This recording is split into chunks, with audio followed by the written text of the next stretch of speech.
Okay, why don't I go ahead and get started? Thank you, everyone. We are grateful for you attending this session, and thank you to our speakers as well. My name is Jill Hawthorne. I'm class of '87 and the Associate Director of Constituent Engagement and Campus Partnerships. This session will be recorded and available on the Alumni and Family Engagement Pitzer at Home website. So I just want to say a little introduction about career services. As an alum, I want to say that the Career Services Office has actually been a help to me over the last 30 years. I was able to access the service early on and look at graduate school programs. At more than one point in my career, I have asked for a resume and cover letter review and advice. And at one time in my life, I wanted to practice my interviewing skills, and I was able to participate in a mock interview with the Pitzer Career Services. We recorded it so I could see myself in the interview. This was very clearly way before Zoom too. So most recently, I helped Career Services search for a career counselor who will be a support to both students and alumni. This position is fantastic, and we're looking forward to making sure alumni are aware of the support and students so that they know when they become alumni, they are welcome to access the services. So the purpose of this session is to just tell you more about career planning for your students. So welcome to Brad Tharpe and Teresa Roberts, Director and Associate Director of Career Services. Thank you so much, Jill, and thanks to all of you for being here today. Jill's story is very appreciated. She's been a very good colleague of ours for a long time, and as she said, it's just given her time to help us do a search. So your partnership is always welcome, Jill. As Jill said, my name is Brad Tharpe. I'm the director of the Career Center here. I've been at Pitzer for about 6.5 years. As you can tell from my accent right now, I am not from Southern California, but have been in Claremont for a little over 9 years now, and really value Pitzer and the Claremont Colleges Consortium. Teresa, do you want to say a little bit more about yourself? Yes, hello everyone.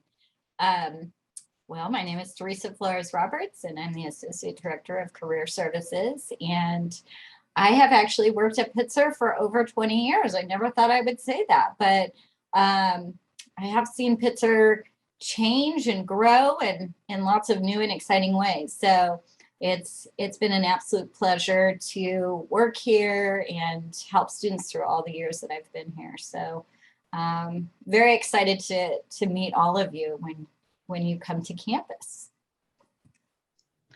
So we're very excited, as I hope you're hearing in all of these sessions. We're really excited to welcome students physically on campus starting this weekend. So that'll be a really great opportunity for all of us. We wish we were doing this session with you in person, and we will look forward to meeting you maybe briefly this weekend or next weekend or whenever we can. So thanks for giving your time and attention to this.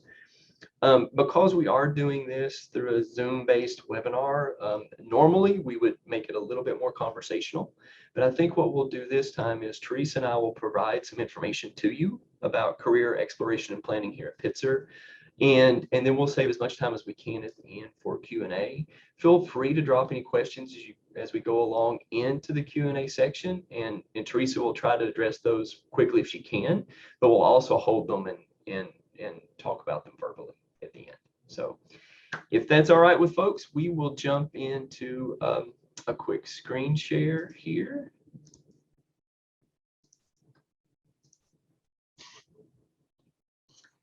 So here's how we're hoping to spend the next few minutes with you. We'd like to jump right into some data about career outcomes for Pitzer graduates. So we'll spend quite a bit of time on that. It's important to me whenever I talk about data and share data to make sure that folks understand exactly what we're looking at. So we'll do that first, then speak a little bit about how we see our mission fitting into the broader Pitzer mission and core values. Then we will talk in a fair amount of detail about the resources and opportunities that we have for career exploration and planning here at Pitzer. Then just a brief note about COVID-19, how not only we as an office have adjusted to that, but more importantly, how we're advising students and alumni to adjust their searches during this time. We'll talk a little bit about how we fit into Pitzer's broader culture and mission. And then I'd like to end with talking about, just based on some prior experience, ways that we actually might partner with you as parents and family members to support the career exploration of our students. So that's how we hope we'll spend the next few minutes together, and then of course end with questions. So let's talk data to start out with. Let me give you a little bit of introduction about the data that I'm about to show you. So starting with the class of 2015, we every year have been following national standards that's set by a very large professional organization called NACE, the National Association of Career Centers and Employers. And we follow those standards every year to determine what are Pitzer graduates doing approximately 6 months after graduation. So please know that the data I'm about to show you is for the class of 2020. You know, the vast majority of our students graduate in May, but the data will include graduates from December of 2019 as well. And then we gather this data in about October and November. So our hope is to show what are our graduates actually doing. The reason I make that distinction is that some career centers or some colleges will present data on what their graduates are planning to do, which is fine. We just feel like it's a little bit more accurate and insightful to get a sense of what our graduates are actually doing 6 months out. The reason you see 72.2% on the screen here is that is our knowledge rate for the class of 2020. That means for this class, we're confident knowing about what almost 3/4 of that class we're doing 6 months out. That's actually a really good rate. The national standard is 65%. So the data is considered valid if you get to a 65% knowledge rate. We, particularly with what was going on during that time, we feel really good about getting a little over 72% knowledge rate. I won't go into too much detail here. If you have questions about what we mean by knowledge rate as opposed to response rate, we'll be happy to talk about those a little bit later. So the first slide I'm going to show you is actually, it will include comparative data for the classes of 2020, but also 2019 and 2018. We're doing that because, remember, the pandemic hit really hard in the US in the middle of March 2020. The vast majority of these graduates graduated 2 months later in May. So they graduated at a really, really challenging time. I think they've done remarkably well. I'm really proud of how that class has done, but I think it's helpful to see the whole perspective there. So let's jump right into that data. Again, I won't read the graph to you. I'll trust that you can see that, but the blue line is the class of 2020, the orange is 2019, and the yellow is 2018. A couple of things that may not be very evident in this graph. Fellowships, of course, are usually 1 to 2 year funded opportunities, like the Fulbright Fellowship that Pitzer is very well known for the Watson Fellowship, which promotes international travel and international research, lots of different opportunities. Of course, that fellowship number for the class of 2020 was quite low because almost all of those were canceled for 2020, unfortunately. Anticipated graduate school, that means the students, or excuse me, I should say the graduates at the time, we're saying that the primary thing they're doing is preparing to go to graduate school. So sort of the stereotypical example here are students who are studying for taking the MCAT or applying to medical school, maybe the LSAT for law school. So that's what anticipated graduate school means. Service programs, those are usually also 1 to 2 year funded opportunities, things like the Peace Corps or City Year, in which students or graduates are primarily doing service in different areas. So you can see here what's happened over time. A note I'll emphasize a little bit more later. Remember, we're a very small school, and so be careful about looking at trends here, because on a graph like this, the way the math works out, really just a little over 2 graduates can be a percentage point. So you know, trends from year to year, we just have to kind of take with a grain of salt. I did want to just make one note about the class of 2020 that we're still seeking. Again, with it being in the very midst of the pandemic, we don't want any of our graduates who are seeking positions or admission to graduate schools or whatever it might be to not have those opportunities at 6 months out. We offered additional resources and frankly continue to offer additional outreach to the class of 2020. That said, overall, and when we look across the country, to know that about 10% were still seeking 6 months out, again, which would have been about October, November of 2020. From a data standpoint, we feel pretty good about. So, and I think that's a real testament to the resilience and activity of our students and graduates, and to the support of the broader community, particularly our alumni and parents and family members and others. So I'm going to pop over to the next slide. So what I want to show you next is a breakdown of the percentage of those graduates who were working full time, which was about 52% for the class of 2020. Next, I'm going to show you the industries in which those graduates were working. Please note this is industry and not field. So what I mean by that, it's classified by the industry in which the student was working. So if we see on here, for instance, that a graduate was working for a tech firm, then that student might be doing coding for the tech firm. They may be a software engineer, or that graduate might be doing human resources or marketing for a tech firm. They would still fall under tech. So again, just want you to know what you're seeing. I'll just emphasize my point I made earlier about trends in the data. By the time you get to this point, then you're pretty close to a graduate is almost a percentage point, right? So if 5 or 10 graduates do something different from one year to the next, it can look like kind of large swings. So just know that that's just a function of our size. So here is a breakdown of that. The color scheme is the same as before with the classes of 2020, 19, and 18. I think these are mostly self-evident. The fifth category over is health, medicine, and research. The sixth category is nonprofit and social services, and the last is tech, engineering, and sustainability.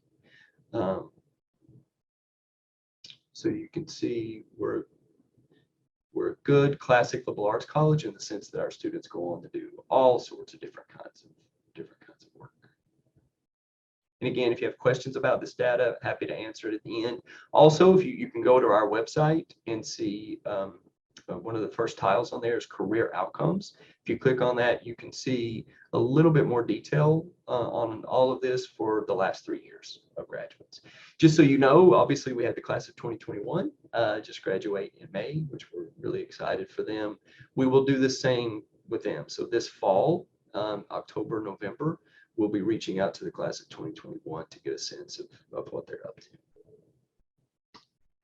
Oh, here are just a few of those full-time employers.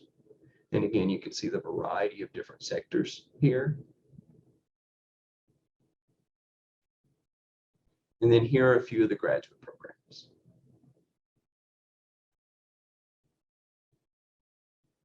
I have to say this, I'm a Vanderbilt alum myself, but I promise I did not directly influence any student to go on to Vandy, but I got to throw out that little plug from my alma mater. So now we'd like to transition to talking a little bit about what we do here, how we work with students and alumni. So you see here our mission statement. I'll give you an opportunity to read that. I don't feel that I need to read it to you. I do want to emphasize the part where we say we empower and equip students and alumni to define and achieve success. So every career center is helping students achieve postgraduate success, and we are very interested in doing that. What's really important, and I think to Pitzer's character, is that we want to empower and equip the students to define for themselves what success looks like. We don't impose any vision of success upon them. That is really a decision for them to make in consultation with you as their family, with the communities from which they come, and out of their own sense of values and purpose. So that's a really important part, I think, of what we do. So out of that mission, we work to take a holistic approach to career development here. So we like to frame what we do in terms of helping discover more about themselves. What are their interests, values, talents, skills, even their weaknesses. How can they learn more about themselves? You know, your students have been on a very intense career-related journey over the last several months when they've had to apply to college, make a decision about where to enroll and to do that. In many ways, we're here to help them continue along that process of learning about themselves and what out there, what kind of career opportunities out there match those interests, values, and goals, and to make those decisions. So we'll talk a little bit more about how we do that. We're also here to help students explore the kinds of career opportunities that are out there. I believe very, very strongly that if a student at a place like Pitzer, at a time in life like this, if they can't take an opportunity to explore the kinds of different career opportunities that are available to them, I'm not sure where or when in life a student should do that. So we do a lot of work, have a lot of opportunities for them to explore different fields so that they can make those decisions and again define that success. And then of course we're here to help them achieve whatever goals they set for themselves. And so we'll talk about each of these in just a little bit of an overview. So when it comes to, again, this sort of self-reflective piece, there are currently 3 of us, and thanks in part to Jill's work, soon will be 4 of us in the Career Center who get to spend a significant amount of our time sitting down individually with students to learn about them and to work with them. So one advantage to coming to a place of our size is that we can give that kind of attention. And it's really important that students try to take advantage of that, not only with persons in the Career Center, but with their faculty members, with their peers, with other advisors that they'll come across. To have those career-related conversations is really, really important. We offer, of course, some assessments that students can take if it's helpful to them. These are things like the Myers-Briggs type indicator, the Strong Interest Inventory, Clifton Strengths, what used to be called Strengths Finder. We offer those to students, and those can be really helpful. It's important to me that you and students know it's never the kind of thing where we send a student a link and say, here, take an assessment for 20 minutes online. It'll go tell you what to be when you graduate. So it really is just another way for the students to do some structured self-reflection and then to bring that back for conversation with us and with others. So that's available to them. We do some group level discernment activities. So often if we can get a group of students, perhaps it's a student organization or a group of RAs, for instance, or a group of students who currently work in advancement or another department, where there's already a sense of trust among the students, we'll do resume workshops and cover letter workshops and those kinds of things with them. But we'll also do, talk with your peers about your interests and values and what you're up to. What do those peers see in you, and how can that help you learn a little bit about yourself? And in general, we try in a number of ways to encourage reflections. Our students are so very busy and they're engaged in so many important and good activities. We want to try to help them to reflect on all of that good activity, to think about what did they value, what did they not value, what did they enjoy, what did they feel like they did well, what did they not do well, and how might that shape their next set of decisions about what they get to. So we get to spend a lot of time with students doing that, and we really, really value that work. As I mentioned before, we believe very much that an undergraduate, a good, high quality liberal arts education like students get at Pitzer is an ideal time to do intentional career exploration. So we won't go through each of these. We'll just highlight a few of the opportunities we have for that. But a lot of the activity that we do is about exposing students to professionals and to professional environments so that they can do both the exploratory piece of that. They can learn about themselves to see if that might be a match for them. But of course, that can also help them develop career connections and networks that can help them achieve whatever goals they set for themselves. So a lot of the things we do are about connecting students up with persons, with employers, and with different work environments. So information sessions are a part of that. We have a number of different employers who come to Pitzer, but also the Claremont colleges. We'll talk a little bit more about that later. A number of these events Teresa is going to speak to a little bit later. The career fairs, of course, happen at Pitzer and across the Claremont colleges. We equip students to know how to do informational interviewing and how to reach out for those, and we'll help make that sort of handoff to alumni and parents and family members to have those critical career conversations. One of the resources I want to point out here, there are many we could talk about, but one I want to point out here is Handshake. That is the primary career services platform for not just Pitzer, but for the Claremont colleges. So any job or internship opportunity that comes into any of the Claremont colleges is shared there. That's where students can go to make an appointment to meet with a career advisor, and where they can learn about all of the career-related events that are happening, not just at Pitzer, but at the Claremont colleges. So lots of opportunities and resources to do some intentional career exploration. And then, of course, this is sort of the category that many parents and family members tend to associate with career centers. We're here to help students achieve whatever goals they set for themselves. So this is, how to have those career conversations, how to reach out to and connect with alumni, parents, and family members with the broader Pitzer and broader Claremont colleges community. I'll say a little bit more about that later. We, of course, will help them with their career tools, things like resumes, cover letters, like Jill mentioned earlier, interviewing skills, professional practice and etiquette. What does it look like to send that email out to try to connect with an alum or with an employer, right? How do you have these career conversations? A lot of times our students know they need to network, but they don't really know how to do that and how to go about it. And so the more we can help them in that process, the better. On-campus recruiting, I've mentioned before, we have hundreds of employers who come to the Claremont colleges each year, previously in person, now mostly virtual. We'll see how that develops over the year, that students can apply for and seek opportunities here. And then, of course, help with graduate school, both how to research different graduate programs that they might be interested in, and then assistance with the graduate school application process. We have a separate office that works directly on fellowships, but we partner with them and will help students with personal statements and those kinds of things. So we really work as hard as we can to help students, again, pursue the kinds of opportunities that they are interested in.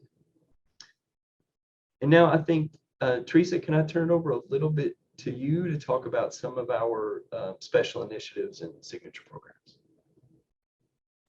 Right, my favorite. I probably am responsible for about half of these programs. So, and they comprise about 65% of my job. So I love talking about them. I love doing them. And I love offering them to students. So, so I'll just spend a moment on this slide, some notes to just tell you what these different initiatives are. So the first being the Pitzer Internship Fund, started probably about 11, 12 years ago when Jim Marchant, who is now the VP of Communications or interim something. He's always changing titles. Basically went to a family and parent meeting and asked parents and families if they wanted to donate funds for students to do unpaid internships. And there was such a push at the time to help those students who otherwise could not afford to do an unpaid internship, that it actually turned into now this great opportunity called the Pitzer Internship Fund. So it is the result of generous gifts from alumni, parents, and friends to provide funding for unpaid and low-paid summer internships. Our applications are typically opened in the spring. Thanks, Brandon. Jim is the Vice President of Strategic, missed that, Strategic Initiatives and Communications. I think I got that right. Applications for the Pitzer Internship Fund open every spring. Before COVID, we funded students up to $2,800 for in-person internships. And if students needed transportation expenses because the internships were less than 50 miles from their house, typically funded them $500, just a flat fee. So obviously COVID has changed a lot of that. We found a proliferation of virtual internships. So this last summer, we funded hybrid and in-person internships. We did have some in-person this year or this summer of up to 2,800. And then we funded virtual and in-person internships less than 50 miles of the student's home to $1,000. So after COVID for last year and this year, we had bumped up that 500 to 1,000. Next year, we'll probably bump it back down to 500, but we'll see.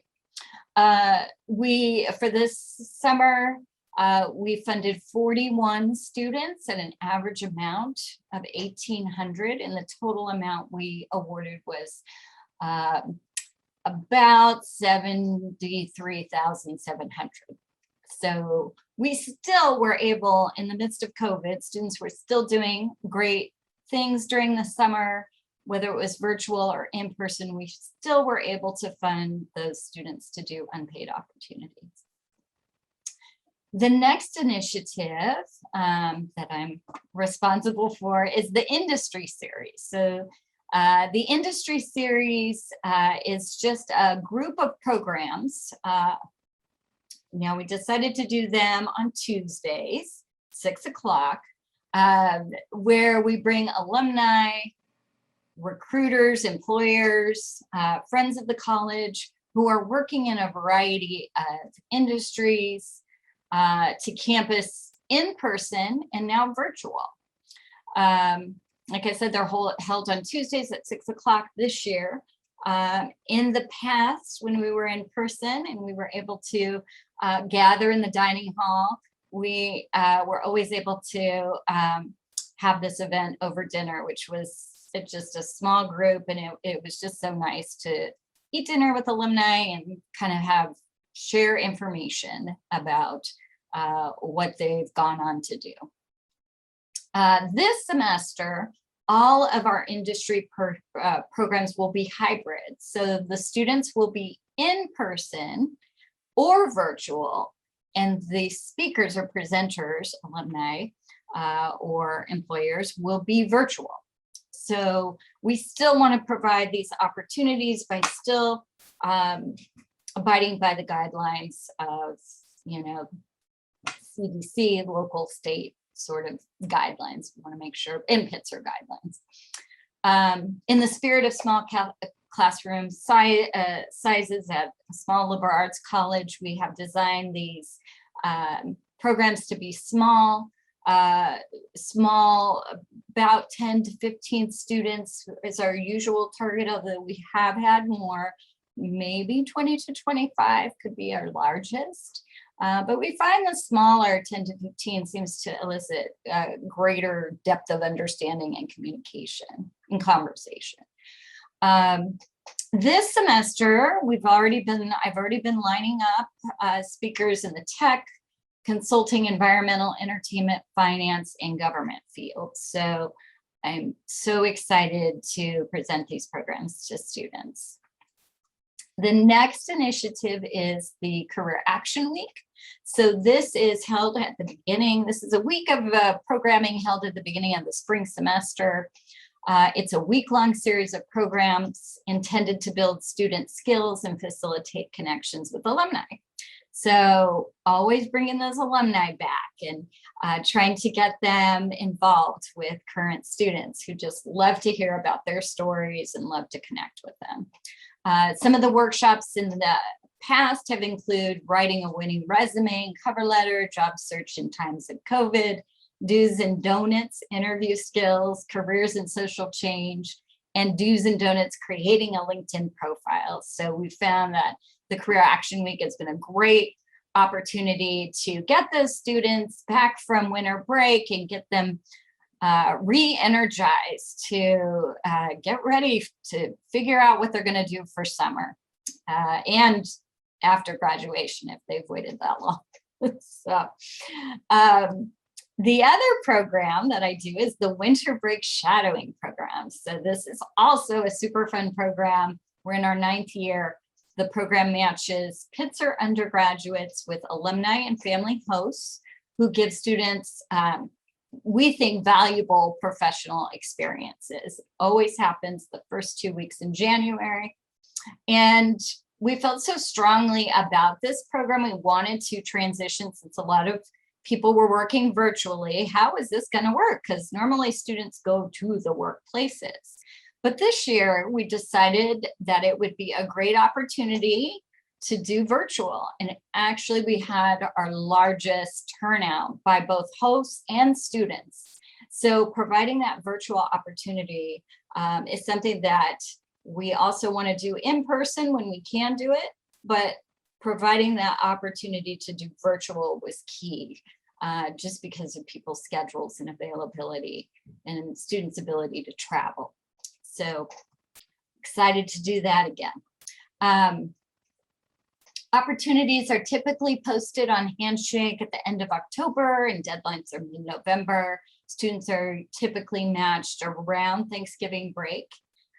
Previous hosts have included, we've had the gamut of hosts. It's been awesome. We've had alumni and families and friends of the college from fields such as environment, entertainment, technology, real estate, finance, legal, healthcare, education, social services, and more.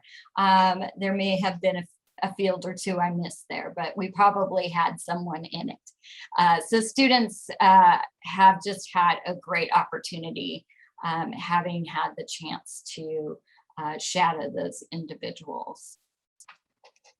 We also have the Career Fellows Program, which is our office hires current Pitzer students. Typically, they are junior or seniors, between 3 or 5, who are employed by our office and are trained to work with students on resumes, cover letters, job search, LinkedIn profiles, and more.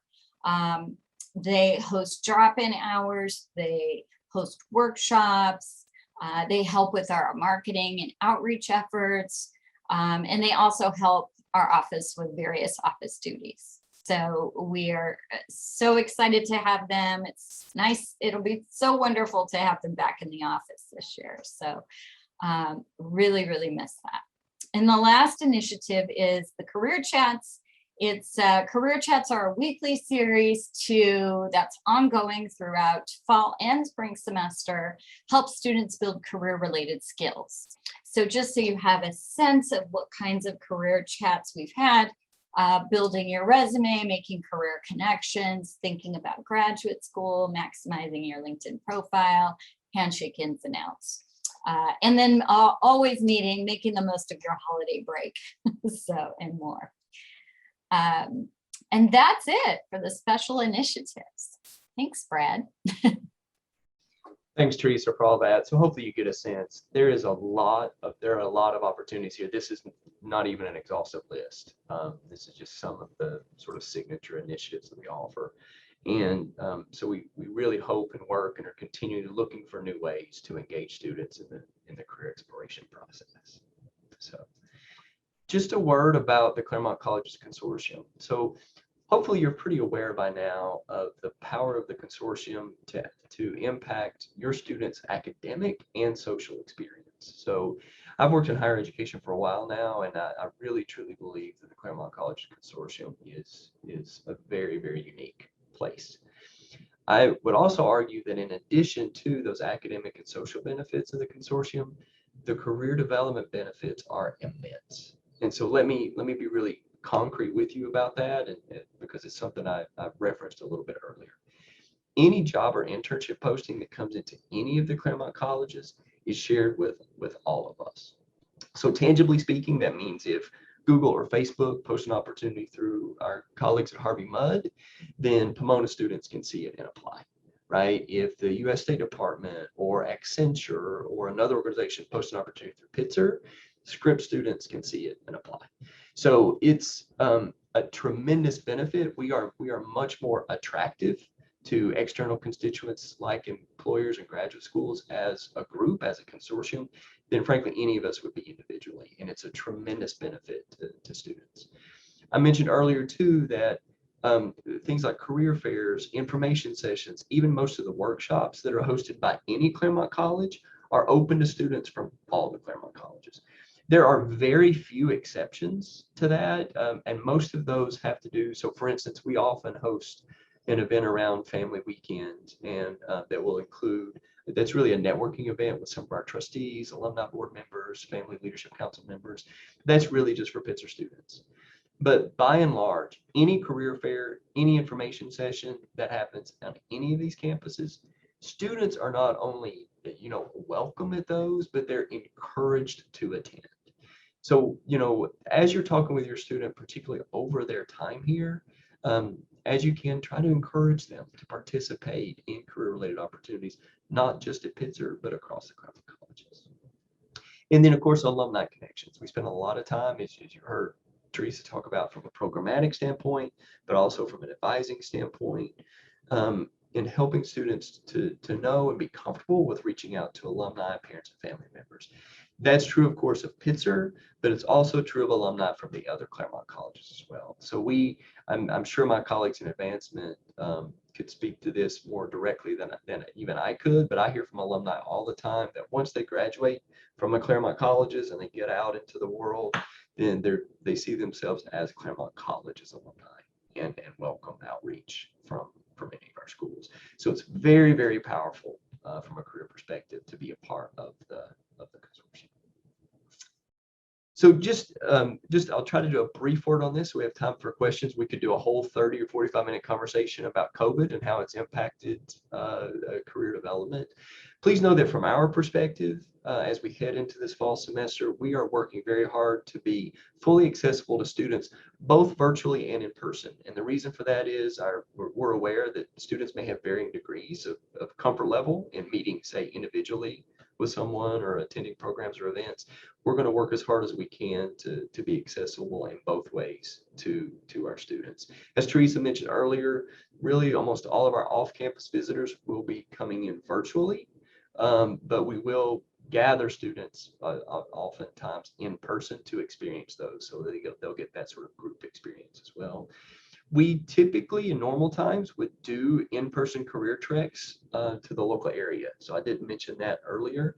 In pre-COVID and what I hope will be post-COVID times, we'll often take students to the Federal Reserve in Los Angeles, to the Los Angeles County Museum of Art, to the San Bernardino County Department of Public Health, to the Ninth Circuit Court of Appeals in Pasadena, whatever it might be. Well, they'll spend half a day, 3/4 of a day, again, to be in those professional environments.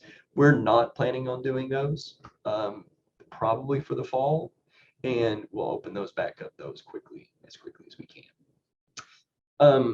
The last point to make here too is that we really adjusted the way that we are advising and working with students and alumni as we're working our way through this pandemic.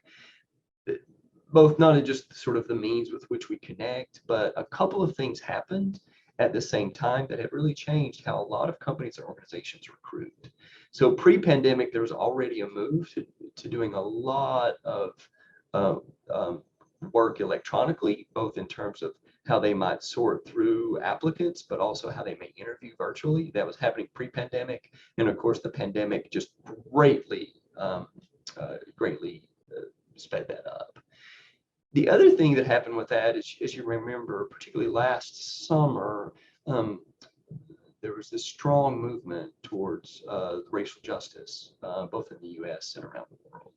And those two things, the pandemic and the move to virtual, and this, what I hope was a sincere effort on the part of many companies and organizations to expand their diversity and equity work, really came together so that I think what we're going to see moving forward is more and more companies and organizations who are going to maintain a very strong virtual approach to doing recruitment.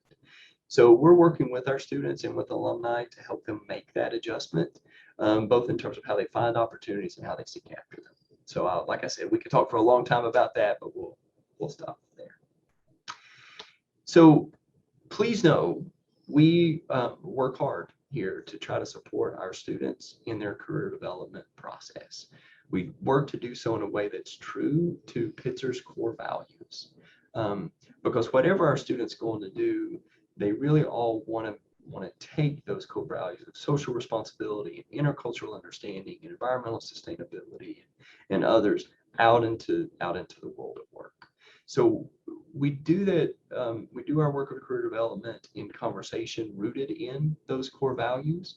We also take our motto, Provida Futuri, quite seriously, right? And we're mindful of the fact that our individual and our collective futures are all connected together.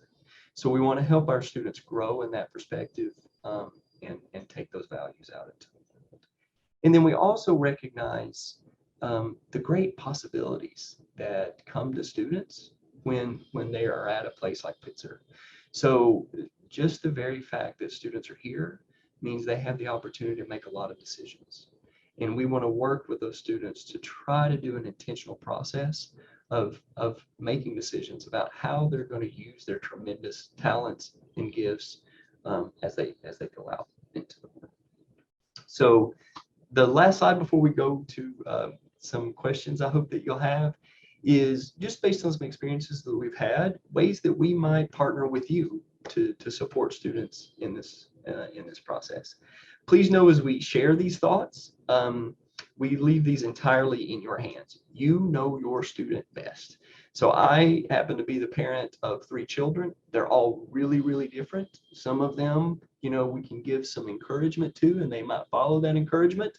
Others of them, if we suggest something to them, they're going to go do the opposite.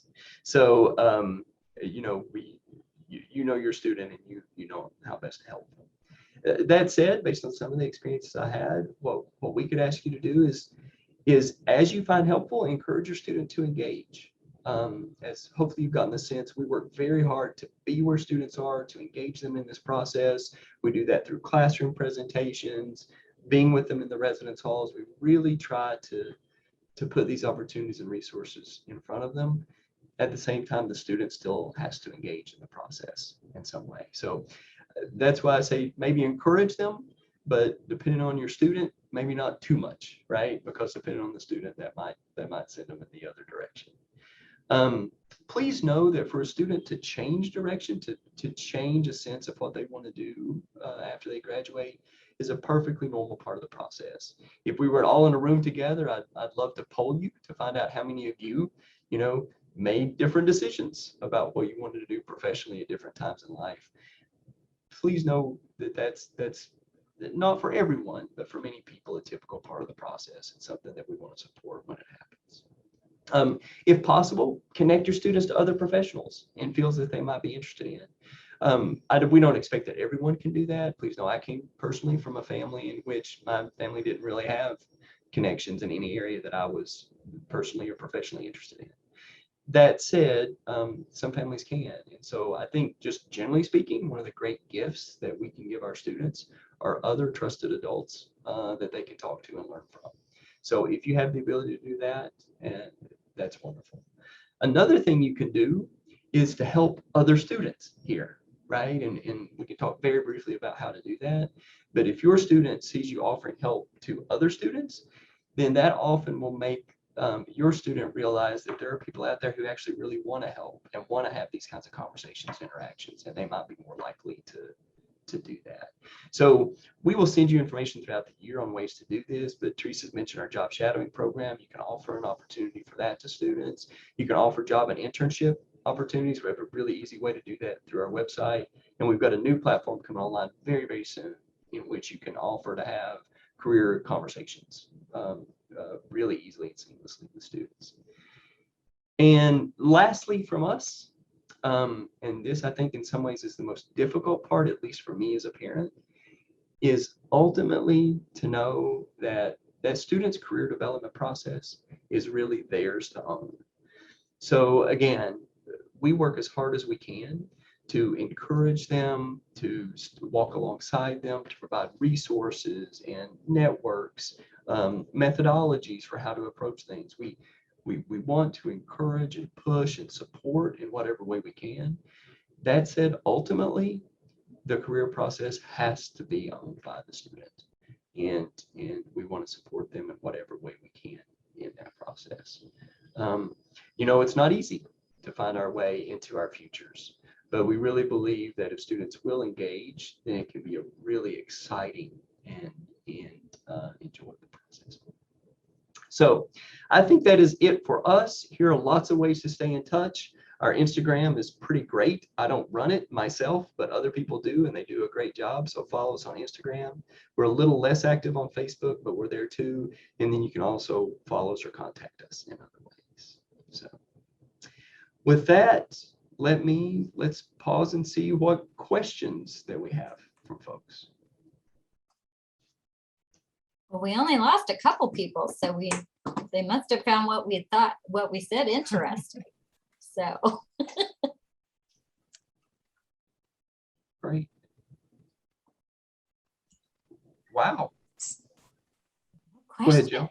I would so if you're interested, if one is interested in kind of teasing out a job shadow or internship, just email or contact you in any of the ways that you just showed.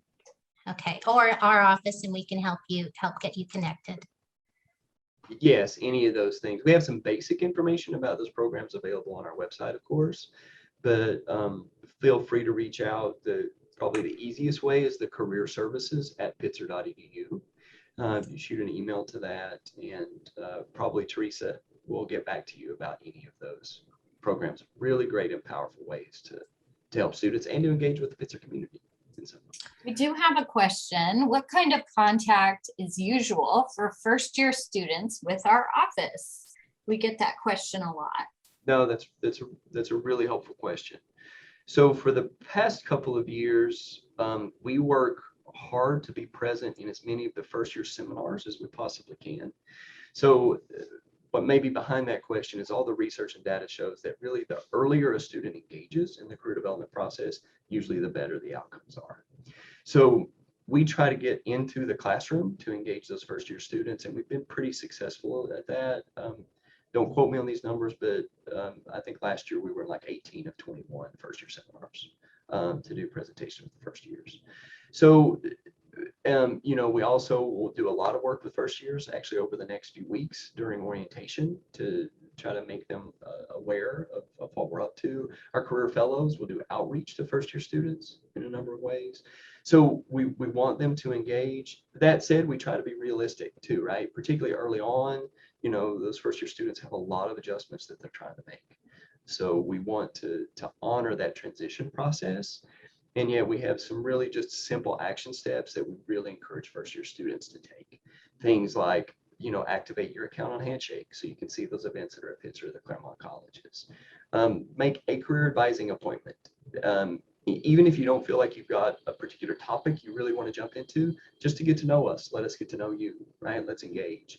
We encourage students, try to attend at least one career-related event your first semester, right? Whether that be a workshop or information session or something like that. So there are some simple actions that students can take to really engage in that first year that can help them sort of lay the groundwork for stronger engagement later on.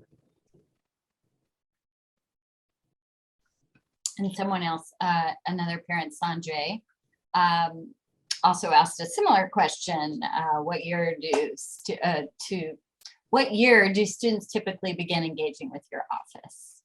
So I think we addressed it. The earlier the better. Again, hopefully not in a way, we don't expect students to come back from their OA trip and meet with us right away, right? From their orientation trip and meet with us. But really the earlier the better. And we hope that it's a sort of a long-standing arc, if that makes sense, throughout their time here at Pitzer. If we look at our data, if I can just be the data person again for just a second, we tend to have percentage-wise the strongest engagement in the first year and in the senior year, which actually makes a lot of sense because if students engage with us early on, then they can sort of check in with us till nearer the end, right? So it's really that sort of arc that tends to be the most helpful, I think, for students is to be successful. We find a lot of students who maybe wouldn't think of engaging early on because they feel like they have to have it all figured out. I got to have it all figured out before I go to the Career Center. That is the complete opposite. We are here to help students, assist students to figuring it out for themselves. So they don't have to have an end goal in mind when they come to the Career Center. A lot of times they come because they need their resume reviewed, or they need to write a resume, or they have an interview coming up and they need to practice for that. So we would say, because you don't have it all figured out, come and see us. So that's probably the majority. I think students believe that they are the only ones that don't have it figured out, and they would be really surprised to find out that they are not the only ones that don't have it figured out. Well, that is